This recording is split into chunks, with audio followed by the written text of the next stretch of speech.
decisive national intervention declared on the 18th of November 2025, implemented from 1st December 2025 to 30th January 2026. This program represented a significant milestone in our collective commitment to curb the proliferation of illicit firearms and to strengthen peace, security, and public safety across our nation. Government initiated the gun amnesty program with a clear and urgent objective to confront the threats posed by unregistered and illicit firearms to lives, livelihood, and national development.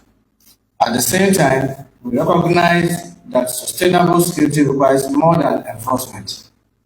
It demands trust, dialogue, and provision of a lawful pathway for citizens to regularize their conduct without fear. I am pleased to report that this approach yielded meaningful results.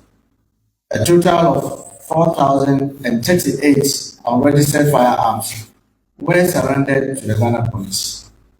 This outcome reflects the patriotism, responsibility, and civic commitment of Ghanaians who choose compliance over lawlessness. Indeed, the nation is safer today because of your actions to surrender those guns. On behalf of the government and His Excellency the President of the Republic, His Excellency John Dramani Mahama, I extend sincere appreciation to our traditional authorities, religious and opinion leaders, civil society organizations, the media, and community groups. Your advocacy and engagement were instrumental in bringing this initiative into homes and communities across our country. Engagement with stakeholders. Government will continue its engagement with traditional authorities on the sensitive issue of firearms use during customary settings.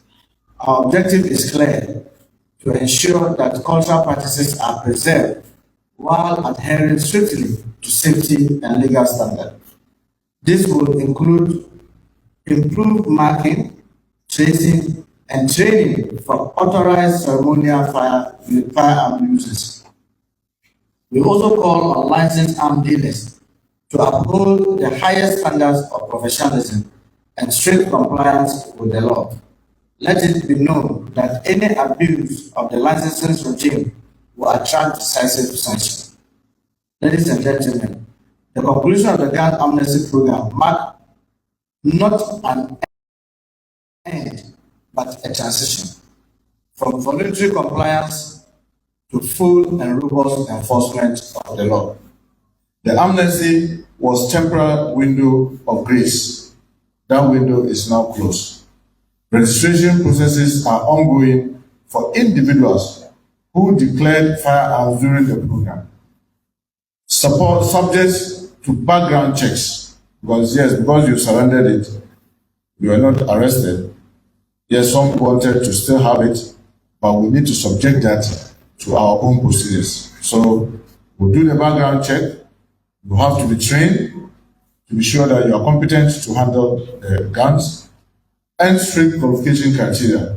So registration will not be automatic. With the expiration of the amnesty, security agencies will intensify intelligence-led operations, targeted searches and sweeps, surveillance of criminal networks. All illicit firearms will be confiscated, and offenders will face arrest and prosecution in accordance with the law. Additionally, an informant reward system will be activated to encourage citizens to provide credible information on illegal firearms. Government is also strengthening border control to combat the trafficking of illicit arms, ensuring a comprehensive and sustained response to the threat. Fellow citizens, the success of the gun amnesty program demonstrates that when given opportunity and information, Ghanaians will choose responsibility. However, sustaining this program demands continued vigilance and collective action. I urge all citizens to remain law-abiding, support security agencies with credible information, rejects silence in the face of illegality. Peace is not mere the absence of conflict. It is the presence of safety, trust, and respect for human life. Ghana's future must not be compromised by illicit arms. Our children deserve classroom, not fear. Our communities deserve safety, not violence. As part of the post-amnesty measures, government will organize the eighth armed destruction ceremony on Thursday, 9th of July 2026 at the police depot Tesano, Accra at 10 a.m. At this event, over 2,000 seized and surrendered firearms will be destroyed. Let me also emphasize that the private security organizations are prohibited from possessing or using firearms in accordance with the Policy 13 of LI 1571. What we notice is that people come forward to register private security organizations. We grant them the permission, then they take individuals within their organization to register firearms as though they are using it for self-protection, then they ended up using them for the organization. No private security organization is allowed to operate with firearms. So you cannot use your personal arrangement that has been granted you for personal protection to now use it to operate the organization. That is infringing the law, and we will adhere to the law and enforce it very strictly. In conclusion, I want to commend all institutions and stakeholders whose dedication ensured the success of this program. As we move forward, let us consider these gains and renew our shared commitment to building a safer, more peaceful, and gun violence-free Ghana.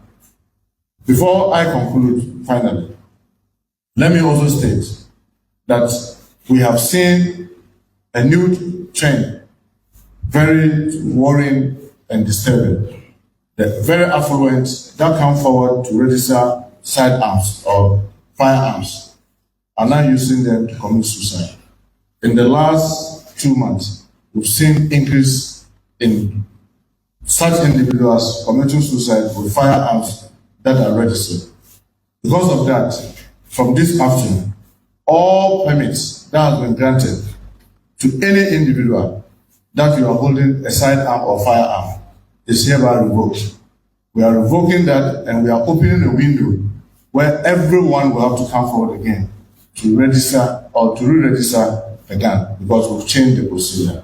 We've realized that there's a short gap in the registration procedure that will be useful. Some will say that why not wait till December? In 6 months, we could still save a lot more life. We've seen that people with mental health had already gone through and have the sidearm. Now we are introducing mental health. Before we give you the sidearm, we have to be sure that you have the mental stability to hold the firearms. We also realize that people who are on drugs are also holding the arms, and they are legitimate because it's been registered. Now you have to go through drug tests to be sure that you are not on drugs before you can hold sidearms. And lastly, many of us have the guns. We don't even know how to use it. And sometimes accidentally in the house, we've seen those incidents where innocent persons are either injured or even killed, not because it's deliberate, because the person who is handling these guns himself is not trained, but he has the license. And this is the reason why we are trying to correct. So we are freezing on all federal registration until at least we go through these 3 steps. We are activating all our regional offices. The police has 25 regions. Even though we have 16 political regions, the police has 25 regions. And we are going to make it possible that in all the 25 regions, the police can train to ascertain that you know how to use the firearm before we go ahead to grant you the license. Aside that, we are also opening up to partner private organizations that may want to set up shooting ranges, that the police will look through and certify that it is fit for purpose, so that we can grant them license, so that they can also assist to make it easier for those who really want to comply to be able to have places where they can have the training.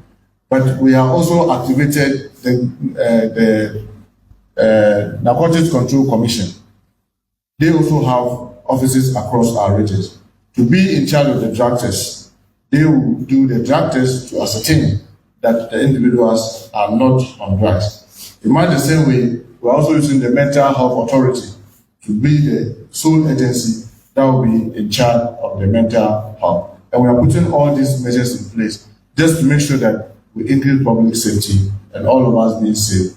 Because even the last weekend, some of the guns that we all saw that were frightening, interestingly, some of them were registered. So they were legitimately registered, but used for the wrong actions. So because of this, we want the public to cooperate with the police, bear with us. It is better to have some of these inconveniences and keep all of us safe than to be talking about your individual or my individual convenience at the risk of public safety.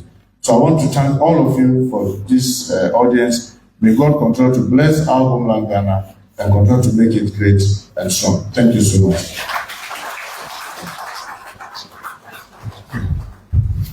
So, if there are any questions, please, as usual, come forward. Your name, your media house, and your question straight to the point.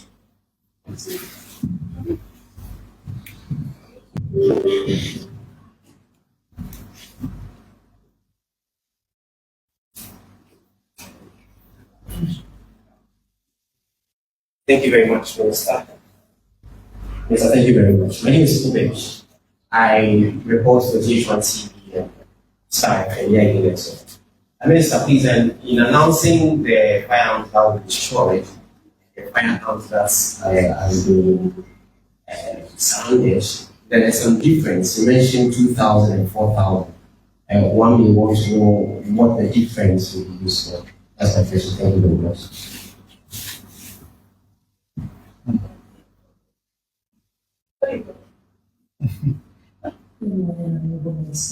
My question would be for the re-registration. Sorry, my name is Michelle to join this. For the re-registration of these firearms that you are revoking the licenses today, is it going to come at a cost, and who bears the cost? My name is Joseph Armstrong. I'm Senior General Secretary.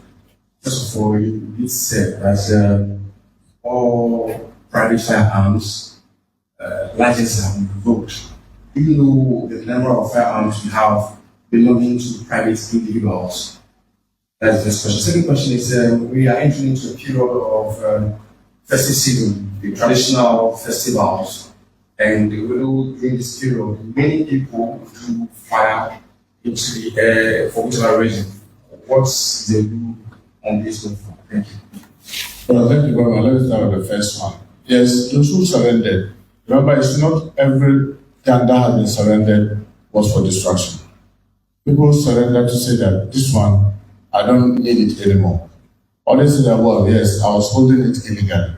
Now that you've opened the window, I want to come forward so that I can be given the opportunity to properly register them. So that accounts for the difference. Because if someone surrenders them because they don't need them, that one will be marked for destruction.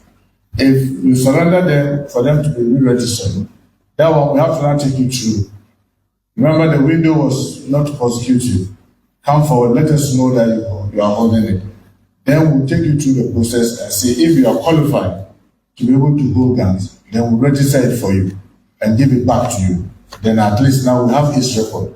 And then we'll register it on our system that now done with number, so and so is with Muntaka, and then we'll hand it over back to you. So because of that, and because we are still going through those processes, you cannot count those one as part of what will be destroyed. But once you go through and the person is not qualified to hold the gun, you definitely have to add it for destruction. But now we are only dealing with those that have been surrendered, that those individuals do not need them or are not qualified, but the process is ongoing. That's why we are not able to destroy everything unless we are finished with that. So that's the first one. The second one has to do with the registration. It's true. So if someone has registered and currently he has an active registration, if he's going to re-register, is he or she going to pay another fee For this year, we've already paid.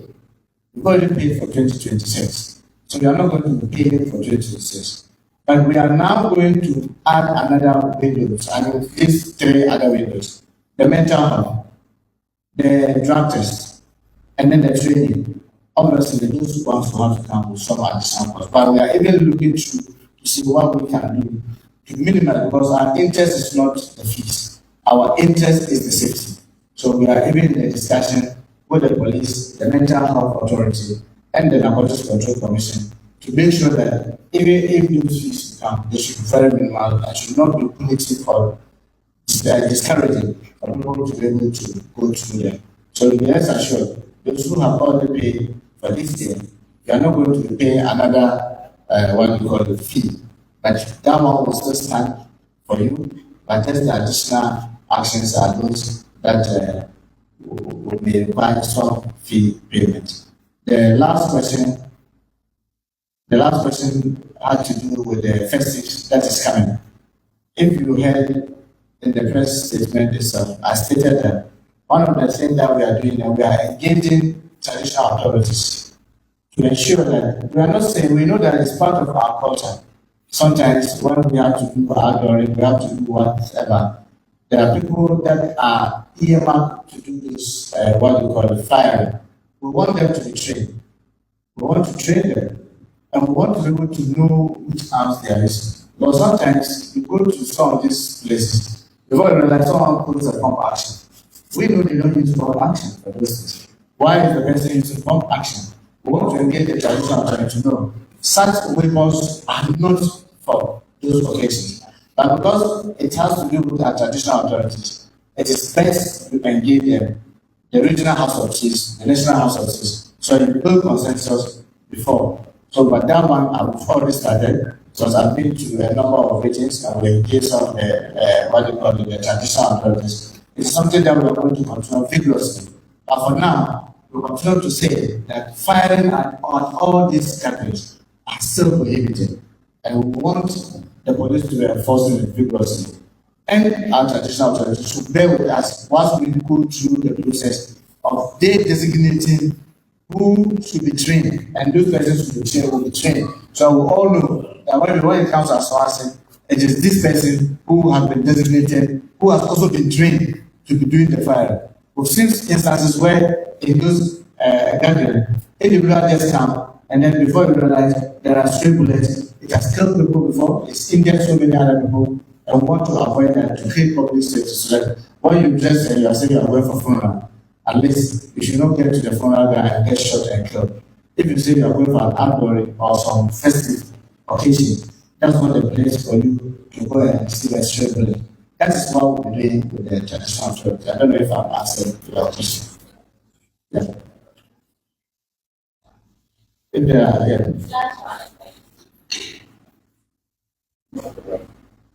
So that's one of the mic, okay.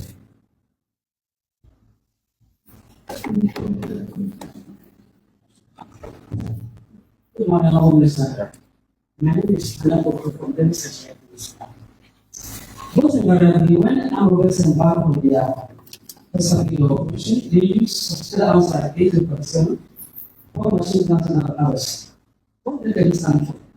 Does the police know or have a record of some armed machine leaving their active work? I learned that some of these arms come from neighboring countries or some are imported in this month, but there are something in Ghana. So, how do you take this as, and what are you doing? How do you teach some of us? I don't know whether I said you are working so far. Some of these elements are important because they are certificated and they be hidden. So that's all for me for the book. My name is Photographer from NGC. Mr. Minister, over the years, cybersecurity has been using firearms in the operations. Now, we made it clear that all cybersecurity campaigns should suspend them from holding firearms. So, in this manner, when you fail to comply with the directive, what would be the sanction? My name is Martin from Ghana Agency. I also wanted to know the sources of these grants, how we should improve them. Secondly, you mentioned that some use the grants to reduce suicide.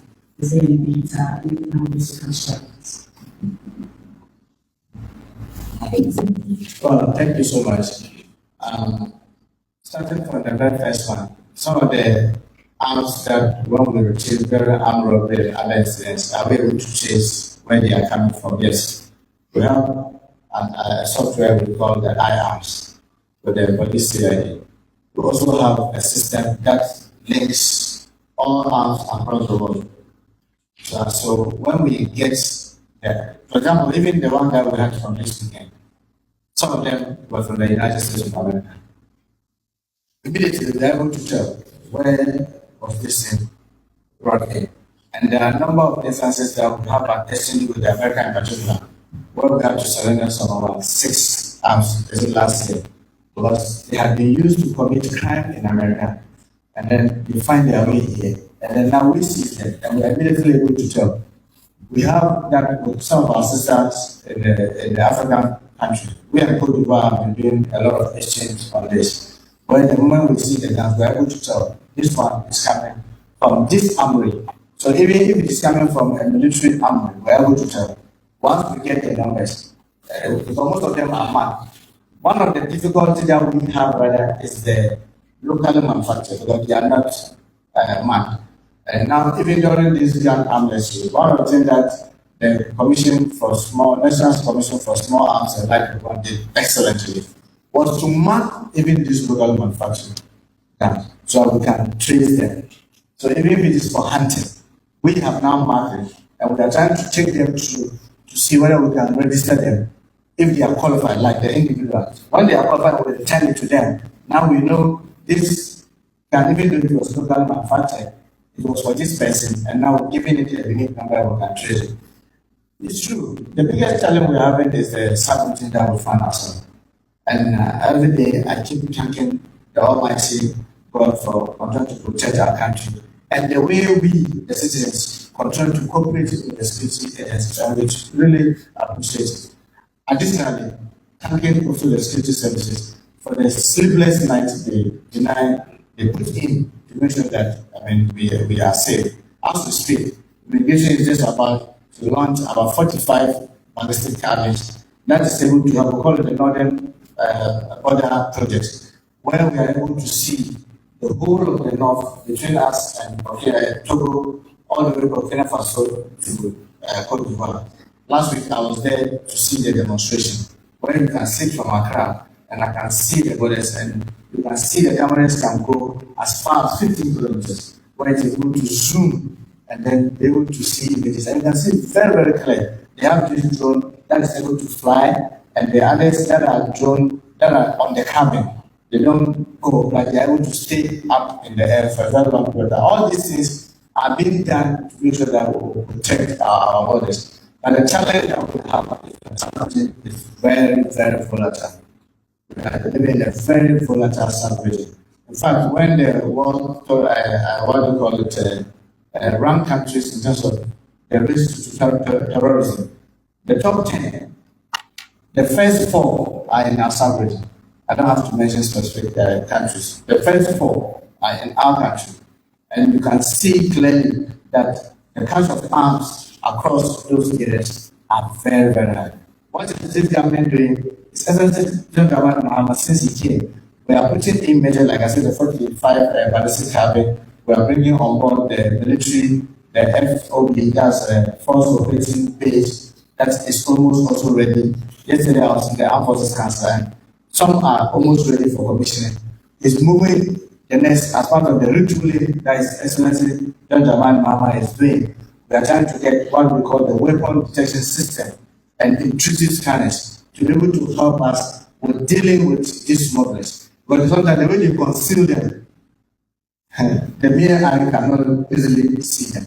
You have to really use sophisticated gadgets to be able to get them. And as part of the president's retooling, all these things are being procured to make sure that it enhances the operations of our men and women in the security service so that they're able to protect us and make sure that this cache of arms that are coming from the sub-region do not find themselves in our country and therefore try to destabilize what we are doing. I think in answering this, we have gone into almost all the others, unless if something was meant by us. And those committing suicide. Yes, and someone also wanted to know all these arms that have been registered to individuals. Do we have the system? Yes, we do. We can tell which sidearm Honorable Shabima is holding when she registered it, which country is it coming from. The one Muntaka is holding when he registered it, where it is coming. So when we say we suspended the license and we expect Muntaka to come forward, our plan is that if after a week or two we are not seeing you come forward, we'll call you to remind you that we've revoked your license and we haven't seen you make efforts to come forward. Because now you are already registered, we know your address, we know where you are. So we'll remind you for some time. And after some time, we see that you are being recalcitrant, you are not interested in coming forward, then we may have to come for the gun. Because then now you don't want to hold it anymore, so we may have to come for it. But we don't want it to get there. So we want to encourage everybody to step forward and do the right thing. Because you want to hold it legitimately, that's why you came forward. We're always saying that we want to improve the system of the, what you call it, certification. So come forward and let us do that together with you. Just how we did with the first one. Because the first one, what we used to do simply was that you apply to the minister, we refer it to the BNI and the CID. They do a background check on you to say that, oh, Honorable Shabima is a decent person. This is what she's doing. And we don't think that she holding that sidearm is a threat to public safety. Then we grant it. Now we realize that as part of that background check, we were not asking you to do mental health. We're not asking you to do drug tests. We are not asking you to train, to know how to use it. Now we are only adding this. So it means that you are not already our target. So just come forward and let's try to help you. So we have those information and we can reach out to those who may feel recalcitrant or delay unnecessarily. Let me correct this.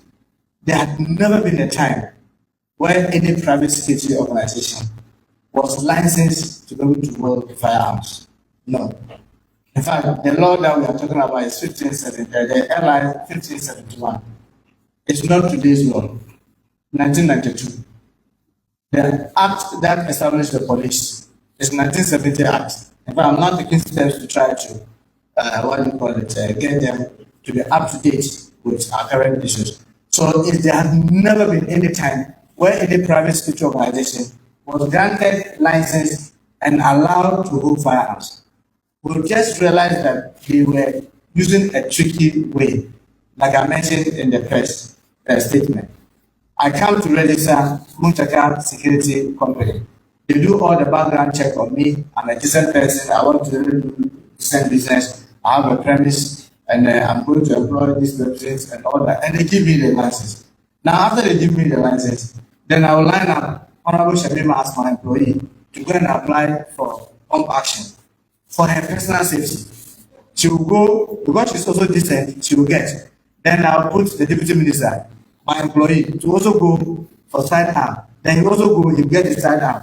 I put my chief director, also go, she will also go and get. Me, myself will go and get. Then we'll put all together, and now we are able to operate in the private security company. That's what they are doing. So when you go, you see that those sidearms or firearms that they are using are registered, but they were not registered for the use of the private security organization. It was registered for the individuals. Maybe I have said that I have a farm. That's why it was given to me. My sister, Honorable Shabima, might have said that, oh, because of where she stays and the distance from main town and the kind of work she's doing, that's why she did it and it was given to her. My chief director had used another reason where it was given to her. Now we congregate in our company and now we are using it. And in fact, sometimes those who are even wielding it are not those who were registered for it. So I have registered and I've been given the pump action. Now I employ somebody and he's holding it. So when you get the pump action from that person, you will see that it is registered, it's in the system. So it's a legitimate weapon. It's a legitimate weapon. But either the person holding it is not the right person, or it is being used for the wrong reasons, or not for the purpose for which it was registered for. And that is what we are saying people should stop. And you are asking, what will be the sanction? I mean, we just revoked that of Muntaka security company because of what happened over the weekend. Because we have a prescribed uniform that we are supposed to use. One of the things that we've just seen, currently we are working with even the other security agencies. People just go and they look at the camouflage of the agency, it's nice, so they go and also buy some. Private security organization. They see the camouflage of the police, they're looking nice for them. They go and look for something which is close. Maybe the police one is deep, dark, deep blue. They go and get something light blue, very close, and then they are using it. No, each and every one of them know. We give them specific uniform that they are supposed to use. So if you go and use, we give you, let's say, blue and khaki, and then decide to use white and khaki. I have started and I've told them we are going out there to enforce it vigorously. The moment I see that, I will revoke your license. That means you don't want to do the business.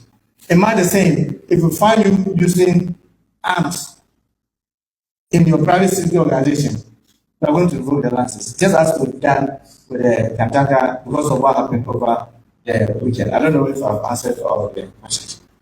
The suicide. The data on the suicide. I hope you are not going to be asking me to give you the names. Yes, so I mean the CID, unfortunately I don't have it offhand, but the CID briefed me yesterday and all those numbers are there. In the last 1 year, all those who have committed suicide, even though unfortunately included some of our own officers who have, and now we are also trying to improve that within our own service. That if people are going to be promoted, what is it that we need to do? Must can't be within their own service. Fine, as part of the welfare of our own officers, I've started advocating that we need to help our own. Well, the person came in very healthy.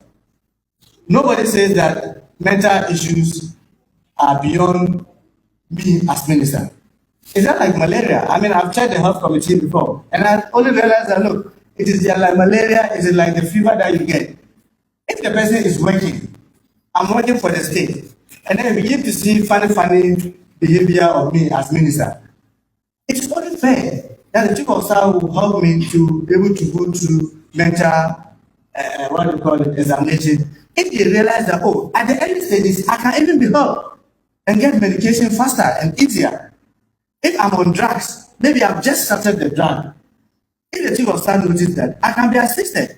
Go through drug tests. We realize that, oh, this minister looks like it's being introduced to something. Then I can be assisted to get out of it. So we are trying to do it, but sometimes our own officers are saying as if we are going to wash our dirty linen in public. I said, no, you do it internally. But it is also a way of helping out because it's sad that officers that work guns will turn the gun on himself and kill himself. Or put it on the other person and then kill the other person. In fact, last month, right, someone used sponge to hang himself to death. Yes, just sponge. Yes, an officer. And it's sad. And when you see this, you see that maybe if we were doing regular mental health and checks for our officers, we could have said this right. And you know what they do can be very, very, very strenuous. Even me who supervise them, sometimes I don't go to the operational field. Sometimes I get stressed. I mean, the things that you hear, the pictures that you see, those are those who are on the field and they see the blood really flowing and all that. Me who see pictures, sometimes I get traumatized. So it's something that we need to take as a country to say that these officers that we entrust with the security of our country, they are risking their life as part of their condition of service. If at least we can't do anything annually, let them be able to, the state should be able to finance for them to go for a thorough medical checkup. When they need assistance, they can be assisted. That's why we're leaving them to their fate and sometimes leading to all this suicide. So yes, I don't have the full data here, but yesterday, the General CID gave me a full briefing about all the suicides and all that, where it is coming from and all that. And if we can necessarily one of that, I can finish it up for you. Yes. Okay. So we want to know the timelines that have been set for the re-registration of these farms and what happens after that deadline. And what assumptions are going to be applied to those critical products? Well, I think I mentioned that we have the next 3 months to do that.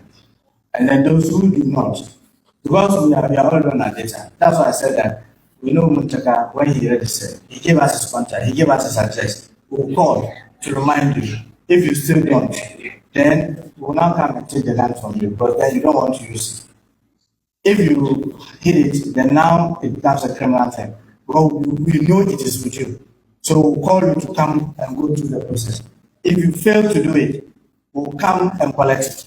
If you decide to hide it, then now we'll manhunt for you and the gun. And when we get to the now we'll have to prosecute you. Yes. Yeah, I know, that's exactly the thing. Will you be able to segregate and find out different types of animals that confiscated so far, or those who have got corruption? Because you know, 8%, 83, 4%, these are the numbers, so that we know that the ones that are being abused the most, or the ones that are currently being used. Well, we have the G3s, the all that, the AK-47s, all of them have a mark. Remember, before you even destroy the arm, you have to mark it. Because you see, that's why it took some time. Because remember, we did the collection across the country. You cannot move them until you mark them. Because in moving them, should something happen, we should be able to tell. This was the gun that was surrendered in Boko. And when it was in Boko, we gave it number maybe AK701. And in transiting, it got missing. So we'll now be searching for it. So we may find it in Bandu or something. So this was the gun that got lost. So you can't move them until you mark them. So we have to do all the marking before we move them to Accra for the destruction. So on the day of destruction on the night, I'm sure we'll be able to give you the fine details. That look, what we are going to destroy, AK-47s that are in them are this number. Pump actions that are with them are this. Shotguns that are locally manufactured are this. These are those that were surrendered during amnesty. These are those that we see during operation. Because recently, when 9 months was changing the commanders, we took a cache of them, took a number of them. I think about 141. We took about 141. Now we have to mark all that and add them for the destruction. Because they were picked from the Galaxy side. So, but I can assure you, even without giving the specific numbers, because I don't have it off there, pump action and local manufactured are the most abused, firearms. The pump action and the others. The G3 and the AK-47, they are sophisticated, but they are not too many among those that we have. But those that are many are the pump action. Even last weekend, you saw in that operation, the pump actions were in dominance. Yes, I don't know whether I've answered your question. So I want to thank all of you for your time, and we are grateful that God continue to bless all of us. Have a blessed. Oh, my message to the blaster.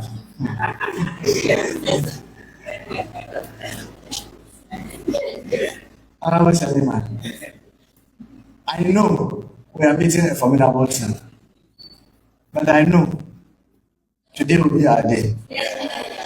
I know Blaster is going to make all of us very proud. I know today will be good for them, and it should not be good for the other two. So that at least worst case scenario, and they will get a 1 nil that we did with Panama. So wish Blaster good. We pray that the good Lord helps them, prevent them from injury, and make the referees be very fair and more authentic towards us. So with the Blaster and the rest of the day, we pray that tomorrow this time we are all in more jubilant. Because I know by the time if they manage to win this one, I believe that even if they draw this one, they automatically qualify to the next day. And I know by the grace of God, they are going to qualify to the next day. So with the Blaster, the very best of today. And all of us, please, let's remember in our celebration to be measured. Let's be measured because last week we lost someone during the jubilation. And let us also be careful. I know our men and women in the security, unfortunately, they don't get to watch the football the way you and I get to watch. Because they have to man the streets, they have to man all the centers where people are viewing this television and other things. And the IGP and the POMAC are doing excellently together with the those in the national security and others. I must commend them because if you see the plan they put in place, just to secure the whole country, once we are busy, because that's sometimes where we get problems.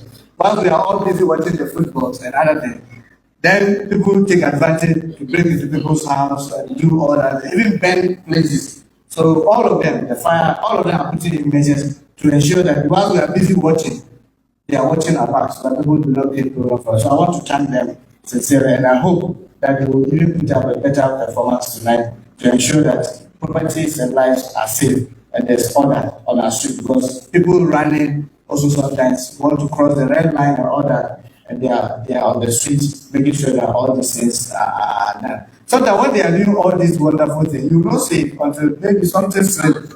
For those of us who are working with them, we see how they stretch themselves, how they virtually overwork themselves. But I know your reward is not only in heaven, it will also be here. And there's necessary. Thank you so much and have a great day.